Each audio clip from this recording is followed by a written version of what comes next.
Hi hello എല്ലാ സുഹൃത്തുക്കൾക്കും നമസ്കാരം. മക്കളെ, ഇന്ന് നമ്മൾ ചർച്ചയ്ക്കായിട്ട് എടുത്തിട്ടുള്ളത് 2021 നവംബർ മാസത്തിൽ നടത്തിയതാകുന്ന ഒരു LD പരീക്ഷയുടേതാകുന്ന ചോദ്യപേപ്പറാണ്. എടാ, ഇനി നമുക്കറിയാം ഈ ഒരു ചോദ്യപേപ്പർ എന്ന് പറയുന്നത് 10th ലെവല് മുഖാന്തരമായിട്ട് നിൽക്കുന്ന ഒരു ചോദ്യപേപ്പറാണ്. 10th ലെവല് പ്രകാരം ഇനി നമുക്ക് വരാൻ പോകുന്ന കുറേ പരീക്ഷകളുണ്ട്. അതിൽ ലാബ് അസിസ്റ്റന്റ് പരീക്ഷ വരെ വരുന്നുണ്ട്. ശരിയല്ലേ? ആയ കാരണം കൊണ്ട് നമുക്ക് ഈ ചോദ്യപേപ്പർ ഉറപ്പായിട്ടും ഉപകാരപ്പെടും. ഈ ചോദ്യപേപ്പറിനകത്തെ പല ചോദ്യങ്ങളും ഇനിയും അങ്ങോട്ടേക്കുള്ള പരീക്ഷകളിൽ ആവർത്തിക്കപ്പെടും എന്നതാകുന്ന ഒരു കാരണം കൊണ്ട് നമ്മൾ ഈ ഒരു ചോദ്യപേപ്പറിനെ വളരെ സൂക്ഷ്മമായിട്ട് അങ്ങോട്ട് വിലയിരുത്താൻ പോകുകയാണ്. മക്കളെ, ഒന്നാമത്തെ ചോദ്യം നോക്കേ. സമുദ്രനിരപ്പിൽ നിന്ന് ഏകദേശം 75 മീറ്ററിൽ കൂടുതലാകുന്ന ഉയരമുള്ള കേരളത്തിന്റെ ഭൂപ്രദേശം ഏതാണ്? മക്കളെ, ഏറ്റവും കൂടുതൽ ഉയരമുള്ള കേരളത്തിലെ ഭൂപ്രദേശം അല്ലെങ്കിൽ 75 മീറ്ററിന് മുകളിൽ ഉയരം വരുന്ന ഭൂപ്രദേശം കേരളത്തിലേതാരാണ്?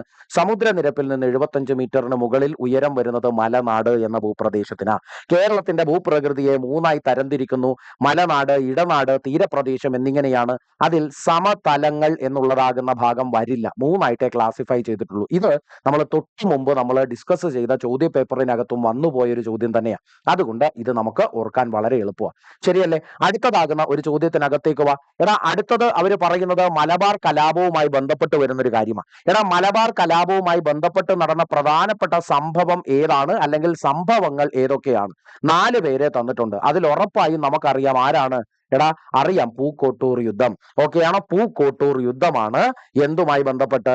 നമ്മുടെ മലബാർ കലാപവുമായിട്ട് ബന്ധപ്പെട്ട്.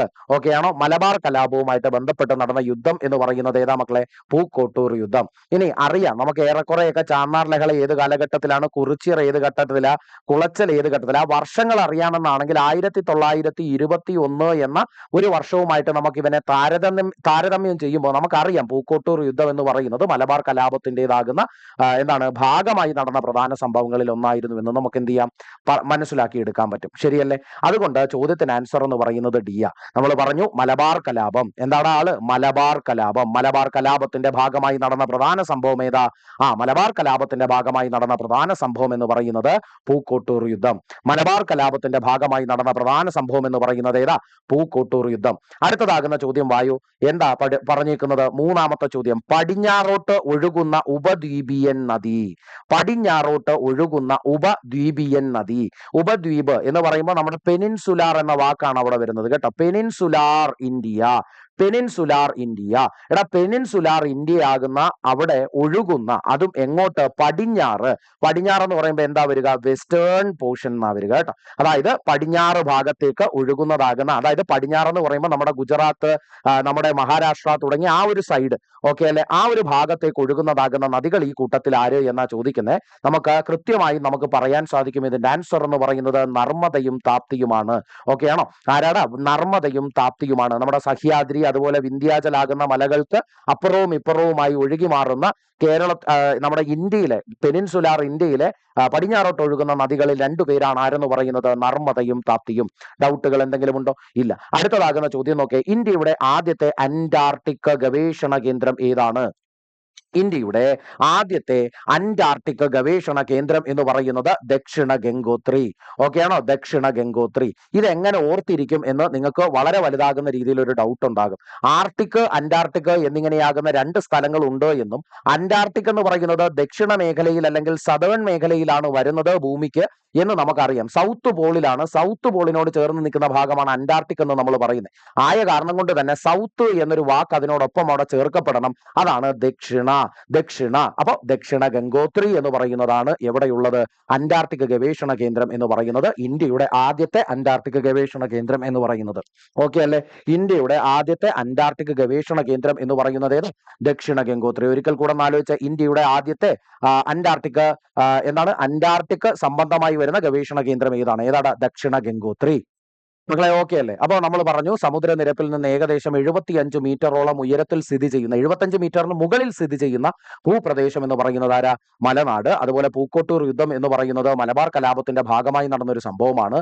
അതുപോലെ നമ്മൾ പറഞ്ഞു പടിഞ്ഞാറോട്ട് ഒഴുകുന്ന പെനിൻസുലാർ നദികളിൽ ആര് വരുന്നുണ്ട്? നർമ്മദ, താപ്തി വരുന്നുണ്ട്. ഇന്ത്യയുടെ ആദ്യത്തെ അന്റാർട്ടിക് ഗവേഷണ കേന്ദ്രം എന്ന് പറയുന്നത് ആരാ മക്കളെ? ദക്ഷിണ ഗംഗോത്രിയാണ്. ഡൗട്ടുകളില്ലല്ലോ. അടുത്തതാകുന്ന ചോദ്യം നോക്കേടാ. നമ്മുടെ 5ാമത്തെ ചോദ്യം. സിക്കിം അതുപോലെ തന്നെ ടിബറ്റ്. എടാ, സിക്കിം അതുപോലെ അതുപോലെ തന്നെ ആരാണ് മക്കളെ? ടിബറ്റ്. സിക്കിം എന്ന് പറയുന്ന സ്ഥലത്തെയും ടിബറ്റ് എന്ന് പറയുന്ന സ്ഥലത്തെയും തങ്ങളിൽ ബന്ധിപ്പിക്കുന്നതാകുന്ന ഒരു ചുരത്തിന്റെ പേര് പറയാമോ? എടാ, അവിടെ പറയുന്നത് സിക്കിം എന്ന് പറയുന്നതും ടിബറ്റ് എന്ന് പറയുന്നതുമാകുന്ന സ്ഥലമല്ലേ?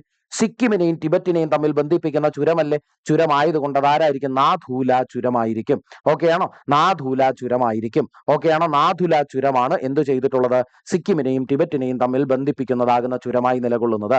അപ്പൊ സിക്കിമിനെയും ടിബറ്റിനെയും തമ്മിൽ ബന്ധിപ്പിക്കുന്നതാണ് നാഥൂല ചുരം എന്ന് പറയുന്നത്.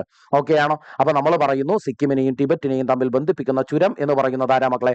നാഥുല ചുരം. അപ്പൊ ഓർത്തു വെച്ചോ, സിക്കിമിനെയും ടിബറ്റിനെയും തമ്മിൽ ബന്ധിപ്പിക്കുന്നവൻ നാഥൂല ചുരം. അടുത്ത 6ാമത്തെ ചോദ്യത്തിനകത്തേക്ക് വാ. 6ാമത്തെ ചോദ്യം എന്ന് പറയുന്നത് എന്താ പറഞ്ഞേക്കുന്നത്? ത്രികക്ഷി സൗഹാർദ്ദം. ഓക്കെയാണോ? ത്രികക്ഷി സൗഹാർദ്ദത്തിൽ ഉൾപ്പെട്ടിരിക്കുന്നതാകുന്ന രാജ്യങ്ങൾ.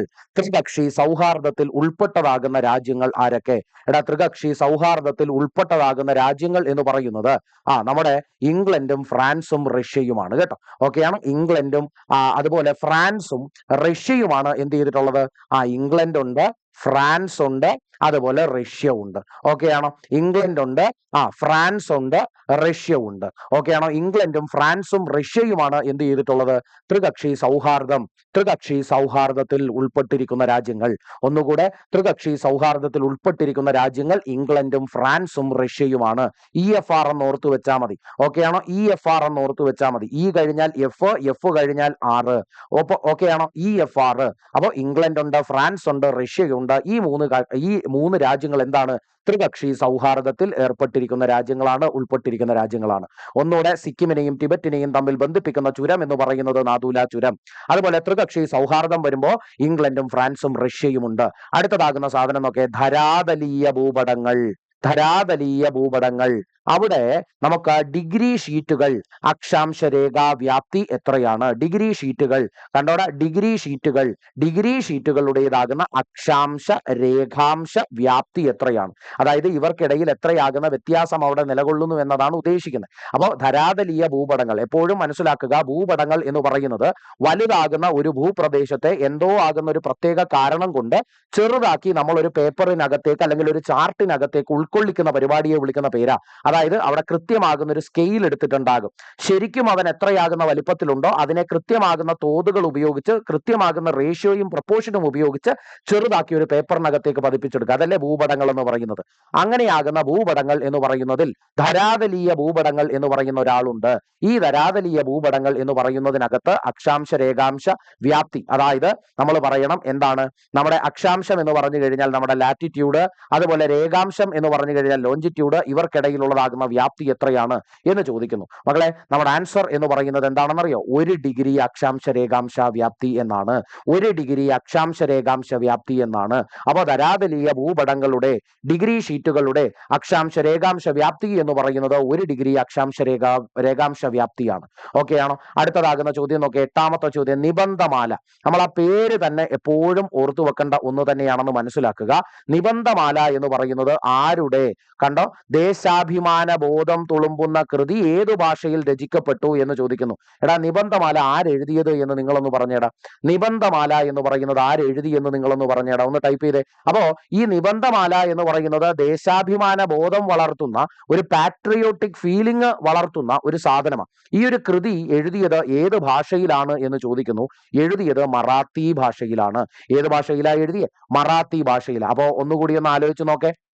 നമ്മൾ പറഞ്ഞ കാര്യങ്ങൾ എന്തൊക്കെ ഒന്ന് ആലോചിച്ച്. നമ്മൾ പറഞ്ഞു ത്രികക്ഷി സൗഹാർദ്ദത്തിൽ ഉൾപ്പെട്ടിരിക്കുന്ന രാജ്യങ്ങൾ എന്ന് പറയുന്നത് ആരൊക്കെ? England, France, Russia. ധരാതലീയ ഭൂപടങ്ങൾ എന്ന് പറയുന്നതിൽ ഡിഗ്രി ഷീറ്റുകളുടെ അക്ഷാംശ രേഖാംശ വ്യാപ്തി എത്രയാ? 1 ഡിഗ്രി. ഓക്കെയാണോ? 1 ഡിഗ്രി അക്ഷാംശ രേഖാംശ വ്യാപ്തി. നിബന്ധമാല എന്ന് പറയുന്നതാകുന്ന കൃതി ഏത് ഭാഷയിലാണ് എഴുതപ്പെട്ടത്? ഇതൊരു ദേശാഭിമാന ബോധം വളർത്തുന്നതാകുന്ന ഒരു കൃതിയാണ്. ഇത് എഴുതിയത് മറാത്തി ഭാഷയിലാണ്. ഇത്രയും കാര്യങ്ങളൊക്കെയാണോ? ഇനി വേണമെങ്കിൽ നിങ്ങൾക്ക് ഇതിനകത്തേക്ക് ഞാനൊരു 2 ക്വസ്റ്റ്യൻ ആഡ് ചെയ്ത് തരാം. അതായത് നിബന്ധമാല എന്ന് പറയുന്ന കൃതി എഴുതിയത് ആരാണ്? മക്കളെ, ഏതാ ഒന്ന് നോക്കിക്കോണേ. വിഷ്ണു ശാസ്ത്രി ചിപ്പുലങ്കാർ. കേട്ടോ, ആരാ എഴുതിയേക്കുന്നത്? വിഷ്ണു ശാസ്ത്രി ചിപ്പുലങ്കാർ. ഓക്കെയാണോ? വിഷ്ണു ശാസ്ത്രി ചിപ്പുലങ്കാർ എന്ന് പറയുന്ന വ്യക്തിയാണ് എന്ത് എഴുതിയത്? നിബന്ധമാല എന്ന് പറയുന്ന സാധനം എഴുതിയിട്ടുള്ളത്. ആ ഒരു കൃതി എഴുതിയത് ഏത് ഭാഷയിലാ? മറാത്തി ഭാഷയിലാണ്. ഇനി ധരാതലീയ ഭൂപടങ്ങൾ എന്ന് പറഞ്ഞാൽ ഒരു പ്രത്യേകമാകുന്ന സ്ഥലം, ആ സ്ഥലത്ത് പ്രകൃതിദത്തമായി എന്തൊക്കെയാകുന്ന സവിശേഷതകൾ ഉണ്ടോ അവയെ എല്ലാം ഉൾപ്പെടുത്തിക്കൊണ്ട് വരയ്ക്കുന്ന ഒരു സാധനമാണ് ധരാതലീയ ഭൂപടങ്ങൾ. അവിടെ അക്ഷാംശ രേഖാംശ വ്യാപ്തി എന്ന് പറയുന്നത് 1 ഡിഗ്രി ആണ് എന്ന് ഓർത്തു വെക്കുക. ഓക്കെ ആണല്ലോ? അടുത്തതാകുന്ന ചോദ്യത്തിനകത്തേക്ക് പോകാം. അടുത്തത് നമ്മുടെ എത്രാമത്തെ ചോദ്യം? നമ്മുടെ 9ാമത്തെ ചോദ്യം. എടാ, നിബന്ധമാല എഴുതിയത് ഏത് ഭാഷയിലാണെന്ന് പറഞ്ഞു? നമ്മൾ മറാത്തി ഭാഷയിലാണെന്ന് പറഞ്ഞു. ഇനി നോക്കേണ്ട നമ്മുടെ 9ാമത്തെ ചോദ്യം എന്ന് പറയുന്നവനെ ഒന്ന് നോക്കേ മക്കളെ. 9ാമത്തെ ചോദ്യത്തിനകത്ത് പറഞ്ഞിരിക്കുന്നത് ആകുന്ന കാര്യം എന്താണ്? പുതിയതായി പശ്ചിമഘട്ടത്തിൽ നിന്ന് കണ്ടെത്തിയതാകുന്ന തവള ഇനത്തിന്റെ പേര്. ഏറ്റവും പുതിയതായി കണ്ടെത്തപ്പെട്ട തവള ഇനം എവിടെ നിന്ന് കണ്ടെത്തപ്പെട്ടത്? പശ്ചിമഘട്ടം. പശ്ചിമഘട്ടം എന്ന് പറഞ്ഞാൽ നമ്മുടെ വെസ്റ്റേൺ ഗട്ട്സ്.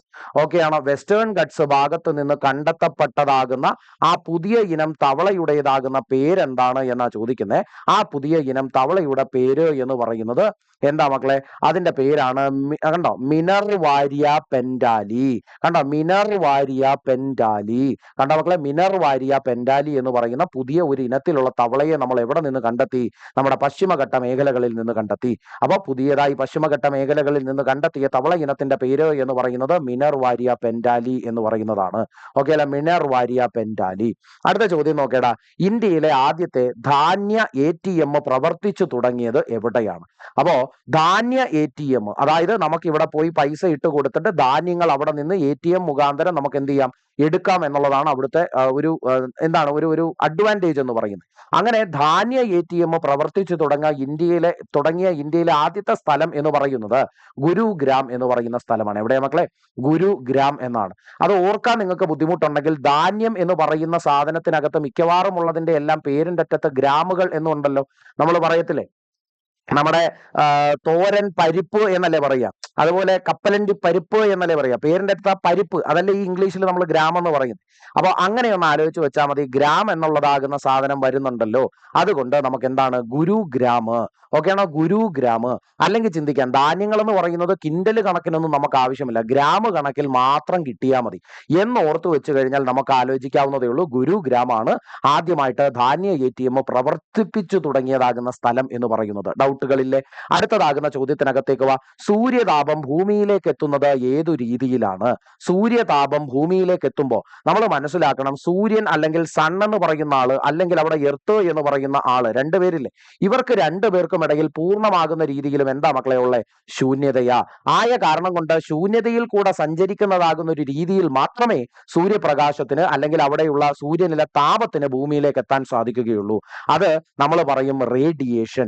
എന്താ അതിനെ പറയാ? റേഡിയേഷൻ എന്നാ അതിനെ പറയാ. ആയ കാരണം കൊണ്ട് ചോദ്യത്തിന് ഉത്തരം മലയാളത്തിൽ പറഞ്ഞാൽ ആര്? വികിരണം എന്ന് പറയാം. അപ്പോൾ റേഡിയേഷൻ രീതിയിലാണ് സൂര്യതാപം ഭൂമിയിലേക്ക് എത്തുന്നത്. ഓക്കെയാണോ? ഇനി നമ്മൾ മനസ്സിലാക്കണം, ഭൂമി ചൂടാകുന്നതിനുള്ള കാരണം എന്ന് പറയുന്നത് സൂര്യനിൽ നിന്ന് വരുന്ന ഷോർട്ട് വേവ് റേഡിയേഷനുകളാണ്. ഓക്കെയാണോ? ഇനി ഭൂമി ചൂടായി കഴിഞ്ഞാൽ എന്താണ്, ഏത് വസ്തുവും ഒരു പരിധിക്കപ്പുറം ചൂടായാൽ ആ വസ്തുവിൽ നിന്ന് പുറത്തേക്ക് എന്താണ് വികിരണങ്ങൾ പ്രവഹിക്കും. അപ്പോ വരുന്നത് ഷോർട്ട് വേവ് റേഡിയേഷനുകളാണെങ്കിൽ ഭൂമി ചൂടായി കഴിഞ്ഞാൽ എന്ത് പ്രൊഡ്യൂസ് ചെയ്യും? ലോങ് വേവ് റേഡിയേഷനുകൾ പ്രൊഡ്യൂസ് ചെയ്യും. ഓക്കെ ആണോ? ലോങ് വേവ് റേഡിയേഷനുകൾ അല്ലെങ്കിൽ എന്താണ് പറയാ, എന്താണ് നമ്മുടെ ദീർഘ തരംഗ ദൈർഘ്യമുള്ളതാകുന്ന എന്താണ് വേവുകൾ എന്നുള്ള രീതിയിൽ, അല്ലെങ്കിൽ ദീർഘ തരംഗ ദൈർഘ്യത്തോടു കൂടിയ ആളുകളെ എന്ത് ചെയ്യും? പുറത്തേക്ക് വികിരണങ്ങളായി പ്രവഹിക്കും എന്നുള്ളൊരു കാര്യം മനസ്സിലാക്കുക. അപ്പോൾ സൂര്യതാപം ഭൂമിയിൽ എത്തുന്നത് വികിരണ രൂപത്തിലാണ്. അങ്ങനെയാണെങ്കിൽ ഭൂമി ചൂടാകുന്നതിനുള്ള കാരണം ഷോർട്ട് വേവ് റേഡിയേഷനും ഭൂമി ചൂടായി കഴിഞ്ഞാൽ പുറത്തേക്ക് പ്രവഹിക്കുന്നത് ലോങ് വേവ് റേഡിയേഷനുകൾ കൂടിയാണ് എന്ന് മനസ്സിലാക്കുക. ഓക്കെ ആണോ? ഇനി മറ്റൊരു കാര്യം, ചാലനം എന്ന് പറഞ്ഞു കഴിഞ്ഞാൽ അവിടെ എന്തുണ്ടാകണം? രണ്ട് വസ്തുക്കൾക്കിടയിൽ ടച്ച് ഉണ്ടാകണം. അതായത് രണ്ട് വസ്തുക്കൾ തട്ടി നിൽക്കുന്ന അവസ്ഥയിൽ, അല്ലെങ്കിൽ രണ്ടുപേർക്കിടയിൽ കോണ്ടാക്ട് ഉണ്ടാകുന്ന ഒരവസ്ഥയിൽ മാത്രമാണ് ചാലനം എന്ന് പറയുന്ന ഒരു പ്രതിഭാസം നടക്കുക. ഇനി നമ്മൾ പറഞ്ഞു, ഫ്ലൂയിഡ്സുകളാകുന്ന സാധനത്തിനകത്താണ് സംവഹനം അല്ലെങ്കിൽ കൺവെക്ഷൻ എന്ന് പറയുന്ന പ്രോസസ്. ചാലനം എന്ന് പറഞ്ഞാൽ കണ്ടക്ഷൻ ആണ്, സംവഹനം എന്ന് പറഞ്ഞാൽ കൺവെക്ഷൻ ആണ്, വികിരണം എന്ന് പറഞ്ഞാൽ റേഡിയേഷൻ ആണ് എന്ന് മനസ്സിലാക്കുന്നു. ഇത്രയും കാര്യങ്ങൾ തൽക്കാലം അവിടെ നിന്ന് പഠിച്ചാൽ മതി. അടുത്തതാകുന്ന കാര്യം നോക്കെ, നിസ്സഹകരണ സമരം പ്രഖ്യാപിത ആശയങ്ങളിൽ ഉൾപ്പെടാത്തത്. നിസ്സഹകരണ സമരവുമായി ബന്ധപ്പെട്ട് പ്രഖ്യാപിക്കപ്പെട്ടതാകുന്ന ആശയങ്ങളിൽ പെടാത്തതാകുന്നത് ഏത് എന്നാ ചോദിക്കുന്നത്. അതിൽ ഒരു ഉത്തരം പെടാത്തതായിരിക്കും, എന്നാൽ ബാക്കി 3 പേരെ നമ്മൾ പഠിക്കണം പെടുന്നതാകുന്ന ആളുകളെ. അതെന്താണ് എന്ന് ചോദിച്ചാൽ, എടാ കൃഷി ഇടങ്ങൾ തരിശിടുക എന്നൊരിക്കലും അവരെന്ത് ചെയ്തിട്ടുണ്ടാകില്ല, നിസ്സഹകരണ പ്രസ്ഥാനത്തിൽ പറഞ്ഞിട്ടുണ്ടാകില്ല. കാര്യം എന്താ? എടാ അവരോട് സമരം ചെയ്യുമ്പോഴും നമുക്ക് ഊർജം എന്ന് പറയുന്ന സാധനം വേണം. നമുക്ക് ഊർജം വേണമെങ്കിൽ നമ്മൾ കാര്യമാകുന്ന രീതിയിൽ എന്തെങ്കിലും കഴിച്ചുകൊണ്ടേ ഇരിക്കണം. ബ്രിട്ടീഷുകാരുടേതാകുന്ന കണ്ടോ നികുതി നൽകാതിരിക്കുക എന്ന് പറയുന്നുണ്ട്. അവിടെ തിരഞ്ഞെടുപ്പുകൾ പൂർണ്ണമായും ബഹിഷ്കരിക്കുക എന്ന് പറയുന്നുണ്ട്. ബ്രിട്ടീഷുകാർ നൽകിയിട്ടുള്ളതാകുന്ന പുരസ്കാരങ്ങൾ തിരികെ നൽകണം. അതുപോലെ ബ്രിട്ടീഷുകാർ നമുക്ക് തന്നിട്ടുള്ള പലതാകുന്ന സാധനങ്ങളും ഇനി നമ്മൾ ഉപയോഗിക്കില്ല എന്ന് ഉറച്ച തീരുമാനത്തോടു കൂടി നിൽക്കണം. ഇങ്ങനെ പലതാകുന്ന കാര്യങ്ങൾ അവിടെ പറഞ്ഞിട്ടുണ്ട്. ഒരു കാരണവശാലും കൃഷിയിടങ്ങൾ തരിശാക്കണമെന്ന് എന്ത് ചെയ്തിട്ടില്ല, ഇവിടെ പറഞ്ഞിട്ടില്ല. അപ്പൊ നിസ്സഹകരണ സമരം നിസ്സഹകരണവുമായി ബന്ധപ്പെട്ട ആശയങ്ങളിൽ പ്രഖ്യാപിതമാകുന്ന ആശയങ്ങളിൽ ഉൾപ്പെടാത്തതാകുന്നത് എന്താ? കൃഷിയിടങ്ങളിൽ തരിശിടുക എന്നത്. അതിനെ മാറ്റി ബാക്കി 3 പേരെ പഠിക്കുക. നികുതി നൽകാതിരിക്കുക, തിരഞ്ഞെടുപ്പുകൾ ബഹിഷ്കരിക്കുക, ബ്രിട്ടീഷ് തന്ന പുരസ്കാരങ്ങൾ തിരികെ നൽകുക. ഓക്കെ ആണോ? അടുത്തതാകുന്ന ചോദ്യത്തിൽ വാ. എടാ ഒരു രാജ്യത്തിന്റെ ധനകാര്യ അതോറിറ്റിയാണ് ആ രാജ്യത്തെ കറൻസിയുടെ വിനിമയ നിരക്ക് നിശ്ചയിക്കുന്നതെങ്കിൽ അതിന് പറയുന്ന പേര്. അപ്പൊ മനസ്സിലാക്കുന്നു, ഒരു ധനകാര്യ അതോറിറ്റി ഉണ്ടാകണം. അതായത് ഒരു രാജ്യമുണ്ട്. ഇപ്പൊ ഇന്ത്യ എന്ന് പറയുന്ന ഒരു രാജ്യത്തിന് സ്വന്തമായിട്ട് ധനകാര്യ മേഖലകൾ കൈകാര്യം ചെയ്യാൻ ഒരു അതോറിറ്റി ഉണ്ട് എന്ന് വിചാരിക്കാം. അങ്ങനെ ഇന്ത്യക്ക് അങ്ങനെയാകുന്ന ഒരു അതോറിറ്റി, ധനകാര്യ അതോറിറ്റി ഉണ്ട് എന്നാണെങ്കിൽ അവിടെ ഈ പറയുന്ന വിനിമയ നിരക്ക് നിശ്ചയിക്കുന്നത്, വിനിമയ നിരക്ക് എക്സ്ചേഞ്ച് റേറ്റ് കണ്ടോടാ, എക്സ്ചേഞ്ച് റേറ്റ് എന്ന് പറയുന്നത് നിശ്ചയിക്കുന്നത് ആ ഒരു അതോറിറ്റി, ധനകാര്യ അതോറിറ്റി ആണെങ്കിൽ, ആ രാജ്യത്തിന്റെ കറൻസിയുടെ വിനിമയ നിരക്ക് നിശ്ചയിക്കുന്നത് ആ ഒരു അതോറിറ്റി ആണെങ്കിൽ, ധനകാര്യ അതോറിറ്റി ആണെങ്കിൽ അതിനെ വിളിക്കുന്നതാകുന്ന പേര് എന്താണ് എന്നാ ചോദിച്ചിരിക്കുന്നത്. അതിനെ വിളിക്കുന്ന പേരാണ് സ്ഥിര വിനിമയ നിരക്ക്. എന്തെന്ന് പറയും? സ്ഥിര വിനിമയ നിരക്ക്. ഒരു രാജ്യത്തിന്റെ ധനകാര്യ അതോറിറ്റിയാണ് ആ രാജ്യത്തിന്റെ കറൻസിയുടെ വിനിമയ നിരക്ക് നിശ്ചയിക്കുന്നതെങ്കിൽ അതിന് പറയുന്ന പേരാണ് സ്ഥിര വിനിമയ നിരക്ക്. എന്നു വിളിക്കും? സ്ഥിര വിനിമയ നിരക്ക് എന്ന് വിളിക്കും. അടുത്ത ചോദ്യം നോക്കേ, 14ാമത്തെ ചോദ്യം. എടാ ഏത് പഞ്ചവത്സര പദ്ധതിയുടെ കാലത്താണ് ഖാദി ഗ്രാമ വ്യവസായ കമ്മീഷൻ ഖാദി ഗ്രാമ വ്യവസായ കമ്മീഷൻ സ്ഥാപിക്കുന്നത്? ഏത് പഞ്ചവത്സര പദ്ധതിയുടെ കാലയളവിൽ? 2ാം പഞ്ചവത്സര പദ്ധതിയുടെ. 1ാം പഞ്ചവത്സര പദ്ധതി 1951 തുടങ്ങി 56 തീരുന്നു. 56 തുടങ്ങുന്ന അടുത്ത ആള് 61 വരെ നീണ്ടു നിൽക്കുന്നു. അങ്ങനെയുള്ള 2ാം പഞ്ചവത്സര പദ്ധതിയുടെ കാലയളവിലാണ് എന്ത് ഈ പറയുന്ന ഖാദി ഗ്രാമ വ്യവസായ കമ്മീഷൻ വരുന്നത് കേട്ടോ. ഗ്രാമ വ്യവസായം എന്ന് പറയുമ്പോൾ തന്നെ അവിടെ ഇൻഡസ്ട്രി എന്നൊരു വാക്ക് വന്നു. 2ാം പഞ്ചവത്സര പദ്ധതി ഇൻഡസ്ട്രി റിലേറ്റഡ് ആകുന്ന കാര്യങ്ങൾക്ക് പ്രാധാന്യം നൽകിക്കൊണ്ട് വന്നതാകുന്ന പഞ്ചവത്സര പദ്ധതിയാണെന്ന് അറിയാം. അങ്ങനെ ആയതുകൊണ്ട് നമുക്കറിയാം വ്യവസായം എന്ന വാക്ക് അതിൽ വന്നിട്ടുണ്ടെങ്കിൽ 2ാം പഞ്ചവത്സര പദ്ധതി ആയിരിക്കും എന്നങ്ങോട്ട് പഠിച്ചു വെച്ചു. ഓക്കെ ആണോ? അപ്പൊ നമ്മൾ എത്ര ചോദ്യങ്ങളായി? 14 ചോദ്യങ്ങളായി. നമ്മൾ അടുത്ത ചോദ്യത്തിനകത്തേക്ക് പോകുന്നു. നമ്മുടെ 15ാമത്തെ ചോദ്യം. എന്താ മക്കളെ 15ാമത്തെ ചോദ്യം? ഇന്ത്യയിൽ ഏറ്റവും അധികമാകുന്ന ബോക്സൈറ്റ് ഉൽപ്പാദിപ്പിക്കുന്നത് താഴെ പറയുന്നതിൽ ഏത് സംസ്ഥാനമാണ്? ഇന്ത്യയിൽ ഏറ്റവും കൂടുതൽ ബോക്സൈറ്റ് എവിടെയാ വരുന്നത്? ഗുജറാത്ത്. ഓക്കെയാണോ? ഇന്ത്യയിൽ ഏറ്റവും കൂടുതലാകുന്ന ബോക്സൈറ്റ് എവിടെയാ വരുന്നത്? ഇന്ത്യയിൽ ഏറ്റവും കൂടുതൽ ബോക്സൈറ്റ് വരുന്നത് എവിടെ? ഒഡീഷയിലാണ് കേട്ടോ. ഓക്കെയാണോ? അപ്പോ ബോക്സൈറ്റ് വരുന്നത് എന്താണ്? ഒഡീഷയിലാണ് കേട്ടോ. ഇന്ത്യയിൽ ഏറ്റവും കൂടുതലാകുന്ന ബോക്സൈറ്റ് നിക്ഷേപം വരുന്നത് എവിടെയാ മക്കളെ? ഇന്ത്യയിൽ ഏറ്റവും കൂടുതലാകുന്ന ബോക്സൈറ്റ് നിക്ഷേപം വരുന്നത് എവിടെയാ മക്കളെ? ഇന്ത്യയിൽ ഏറ്റവും കൂടുതൽ ബോക്സൈറ്റ് നിക്ഷേപം വരുന്നത് ഒഡീഷയിലാ. അപ്പോ ബോക്സ് എന്ന് ഓർക്കണം. Box BOX. അതിൽ നമ്മൾ പറയണം, എന്ത് പറയണം? ദാണ്ട് B for bauxite, O for Odisha. കണ്ടോടാ? അപ്പൊ BO അതിനകത്ത് തന്നെ കിടപ്പുണ്ട്. ബോക്സൈറ്റിന്റെ ബിയും അതിന്റെ കണ്ടോ ബോക്സൈറ്റ്, ബോക്സിനകത്ത് O എടുത്താൽ ഒഡീഷയാണെന്നും പറയാം. ഓക്കെ ആണോ? അപ്പോ ബോക്സൈറ്റ് നിക്ഷേപം ഏറ്റവും കൂടുതലായി കാണപ്പെടുന്ന ഇന്ത്യയിലെ സംസ്ഥാനം എന്ന് പറയുന്നത് എവിടെയാ?